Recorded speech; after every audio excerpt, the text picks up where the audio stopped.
안녕하세요. 미국에서 사장한 남자 미사랑입니다.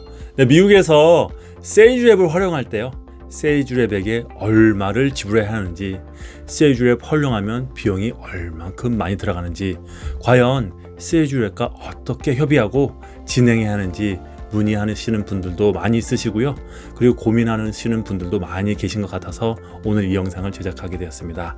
혹시 여러분들도 많이 궁금하신가요? 네, 자, 그럼 지금부터 세이지랩 활동에 대해서 보상은 어떻게 진행하는지에 대해서 한번 설명해 드리도록 하겠습니다.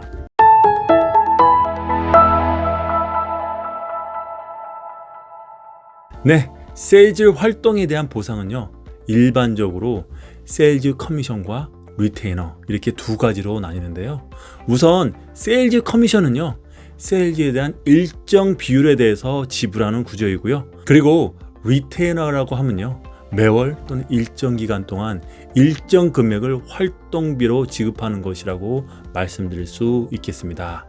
네, 자세한 설명에 앞서서요, 기본적으로 이러한 세이지랩의 커미션 및 리테이너는요, 세이지랩의 역할과 책임의 범위, 그리고 산업과 제품, 그리고 제품의 단가에 따라서 달라지는 구조인데요. 이러한 모든 기준과 변수를 만족할 수 없으니 오늘은요, 제너럴한 기준, 즉 일반적인 기준으로 세이지랩 보상에 대해서 설명드리도록 하겠습니다. 자, 그럼 우선 세일즈 커미션, 즉 판매에 대한 보상 비율에 대해서 한번 알아보도록 하겠습니다. 네, 커미션은요, 크게 네 가지 종류로 구분할 수 있는데요. 네, 그 첫 번째는요, 퍼센트 기반 커미션입니다. 판매된 제품의 일정 비율을 커미션으로 지불하는 경우인데요. 예를 들어 소비재의 커미션의 비율은요, 세일즈 금액의 대략 5%에서 15%이고요. 판매 수량이나 세이지랩의 역할에 따라서, 그리고 고가의 가전제품일수록 커미션 비용이 높아질 수 있습니다. 또한 의료장비의 커미션 비율은요, 10에서 20% 정도인데요. 의료장비가 고가일수록요, 판매 시간이 많이 소요되는 만큼 커미션 비율이 더욱 높아질 수 있습니다. 기술과 소프트웨어의 커미션은요, 대략 10%에서 20% 사이고요. 그 이상일 경우도 많이 있습니다.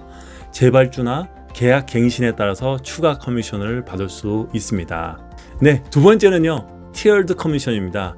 티어드 커미션이 무엇이냐면요, 판매량에 따라서 다른 비율의 커미션을 세이지랩에게 지급하는 것을 의미합니다.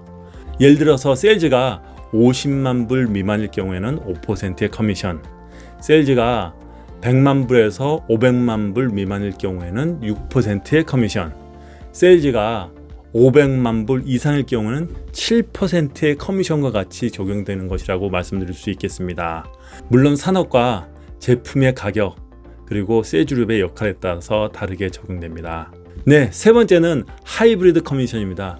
고정급여와 커미션을 모두 포함하는 개념인데요.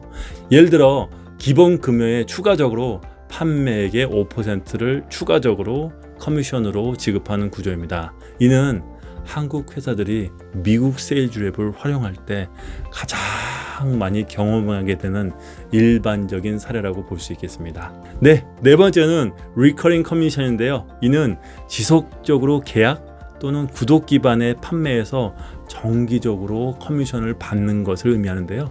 예를 들면 소프트웨어를 판매했을 경우요, 월별 또는 연간으로 해서 계약금의 일정 비용을 지불하는 것을 이야기합니다. 네, 지금까지는요, 세이지랩의 커미션 구조에 대해서 알아보았는데요. 지금부터는요, 매월 또는 일정 기간 동안의 일정 금액을 활동비로 지급하는 세이지랩의 리테이너에 대해서 한번 설명해 드리도록 하겠습니다. 네, 세이지 리테이너 방식도 크게 세 가지로 구분되는데요. 네, 그 첫 번째 방식은요, 월별 리테이너입니다.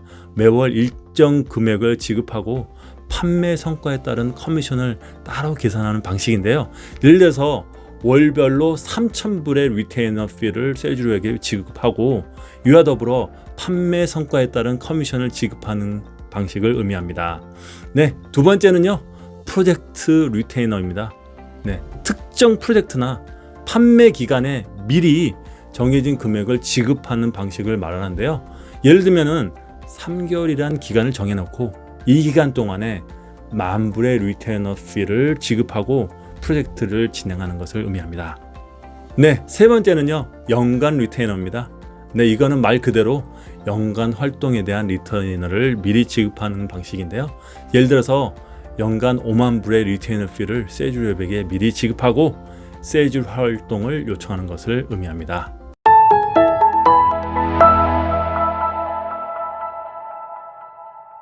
네, 오늘은요, 미국에서 세일즈랩 활용 시 그 세일즈 활동에 대한 보상에 대해서 설명드렸습니다. 여러분 어떠셨나요? 이제 세일즈랩의 커미션과 그리고 리테이너에 대해서 확실히 클리어하게 이해가 되셨죠? 물론 서두에서도 말씀드렸지만요, 세일즈랩의 역할과 책임과 범위, 그리고 산업과 제품, 그리고 제품의 가격에 따라서 달라질 수 있다고 말씀드렸습니다. 제가 마지막으로 이 영상을 마무리하면서요, 세일즈 커미션과 리테이너 관련해서 여러분께 조언을 드리자면요, 커미션과 리테이너는 협상과 계약에 따라서 변할 수 있지만요, 정확한 목표와 성과지표 그리고 기타 보너스 조건 등을 계약서에 구체적으로 꼭 명심하셔야 세일즈랩과 문제없이 장기적으로 함께 윈윈 하실 수 있습니다. 여러분 이 부분 꼭 명심하시고 잘 참고하시길 바라겠습니다. 네, 오늘 내용은 여기까지입니다. 오늘 내용이 도움이 됐다면요, 구독과 좋아요, 알람 설정 부탁드리겠고요. 혹시 미국에서 세일즈랩을 찾고 계시다면요, 아래에 미사남 이메일로 연락 주시면 제가 아는 범위 내에서 성심성의껏 도와드리도록 하겠습니다. 오늘도 미사남은 여러분들의 성공을 진심으로 기원하겠습니다. You can do it. Have a great day.